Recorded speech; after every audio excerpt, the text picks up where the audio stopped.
میرے علم کی حد تک ایسی کوئی حدیث نہیں ہے. وہ رسالت مآب صلی اللہ علیہ وسلم کا ایک رویا ہے.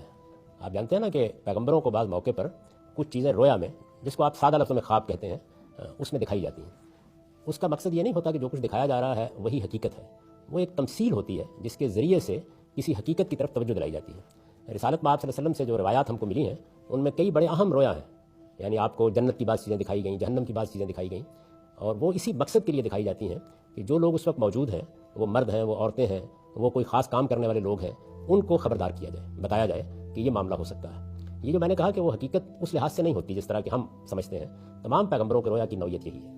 مثال کے طور پر قرآن مجید حضرت یوسف کا رویا بیان کرتا ہے کہ انہوں نے 11 ستاروں کو اور سورج اور چاند کو اپنے سامنے سجدہ کرتے ہوئے دیکھا.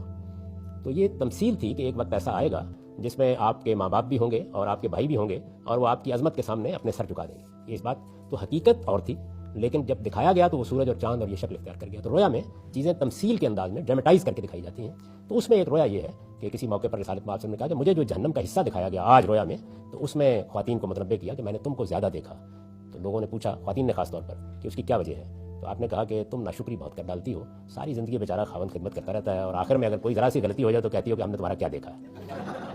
یہ صاف معلوم ہوتا ہے کہ ایک غلطی یا ایک کوتاہی جو ہم سے ہو جاتی ہے اس کی طرف توجہ دلائیے آپ نے. اور رویا جو دکھایا گیا ظاہر اللہ نے دکھایا، تو اس سے بھی مقصود یہ تھا کہ آپ اس چیز کو دیکھیں اور لوگوں کو اس طرف متوجہ کر دیں. اس سے یہ قیاس کرنا کہ عورتیں وہاں پہ بہت زیادہ ہوں گی یا بھر دیں گی، ایسی کوئی بات روایت میں بیان نہیں.